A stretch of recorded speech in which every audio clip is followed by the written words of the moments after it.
os nossos colegas, como aqui teve uma colega, eu disse, colega sim, é brasileira. Por que que é diferente? Por que que não é Lula, não é? Aí eu perguntei a ela, tentei dar um adesivo para ela, aí ela disse assim, não, eu não voto em Bolsonaro. Eu falei, tá bom, é o seu direito, a democracia. Aí eu falei assim, mas me explica uma coisa, por que que você vota no Bolsonaro? Ah, eu não vou falar. Não sabe o que tem que falar, não tem nada para dizer, não é? Tá vendo tudo aí. Mas aí eu já descobri uma coisa, eu li um bom articulista essa semana, que o texto dele foi, infelizmente eu vou estar devendo isso a ele, não vou poder falar o nome, mas o bolsonarismo, ele não foi criado nesse momento, não foi criado agora. O Bolsonaro, eu não vou isentá-lo, mas o Bolsonaro não é ele que tem, ele não tem a mente tão fértil assim para criar esse movimento todo que a gente está vendo hoje. O que diferencia Bolsonaro de voto para Lula de 6 milhões, a gente fica estarrecido com isso. O bolsonarismo, ele já estava dentro da gente há muitos anos, impregnado de ódio, de raiva. Isso foi construído há muito tempo pelas nossas elites, que ela conseguiu cooptar a população pobre, parte da população pobre. Como é que se dá esse negócio? A nossa elite sempre foi acostumada em ter uma empregada negra para lavar o banheiro dela e ficar com o filho dela para ela ir trabalhar, e depois ela dava um salário que não tinha nenhuma obrigação trabalhista. Um salário que ela dava, pagava quanto queria, trazia a empregada para morar na casa dela e pronto, ali era uma escrava. Né? O governo Lula acabou com isso, porque deu dignidade à empregada doméstica e demais trabalhadores. Deu uma carteira assinada, ela passou a ter direito a férias. Então, se a patroa quiser fazer uma festa de noite, de aniversário, e reunir a família, ela tem que negociar com a empregada dela. Porque a empregada dela aprendeu a ter voz, a negra, aquela neguinha que fica lá lavando o banheiro dela, agora passou a ser gente, passou a ter que ser respeitada. O trabalho dela é uma moeda de troca. Ela trabalha porque ela precisa de viver com capital. Então, é isso que a gente está vendo.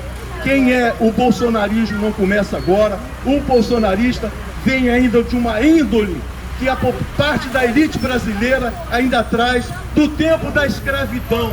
A escravidão no nosso país não terminou. E é isso que a gente está lutando. É isso que é o significado de eleger o governo Lula. Porque o filho da empregada doméstica, o filho do porteiro, foi para a universidade, se formou, saiu doutor, como a gente já ouviu aqui os professores falando, os professores da universidade. Ele saiu doutor. E o que o Bolsonaro faz com isso? Lembra do primeiro-ministro da Educação que a gente teve? Ele dizia que a universidade era um lugar de balbúrdia, o pessoal ia para lá para fumar maconha e coisas desse tipo. Isso é um processo fascista, ideológico, que foi implantado nas mentes de parte da população brasileira, como o Pierre disse aqui, com baixa ou precária educação, que não consegue assimilar todos esses jogos ideológicos que estão aí sendo distribuídos na nossa mente. Só para você ter uma ideia, tem um dado que está também na internet, no gráfico, que em 2013, o Brasil investiu mais de 10 bilhões na educação. Mais de 10 bilhões.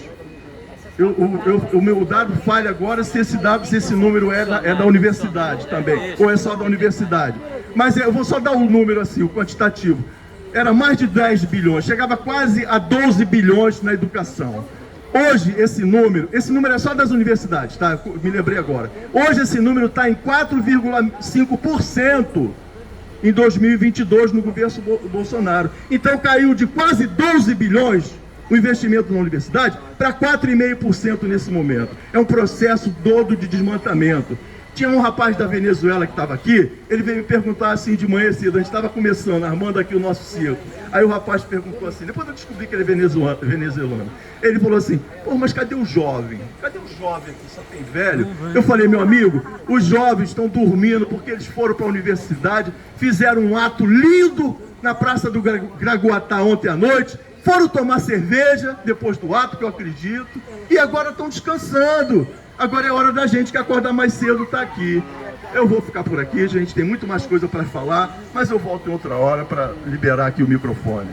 Volto eu aqui com a velha história. A história revela, a história desmascara, a história alerta.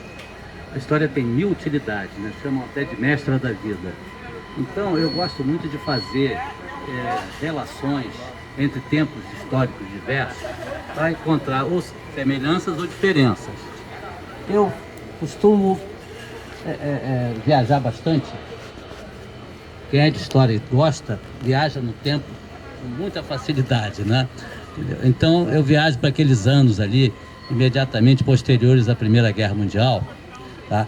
Quando a Europa, naquele pós-guerra, em condições terríveis, principalmente para países perdedores como a Alemanha, tá?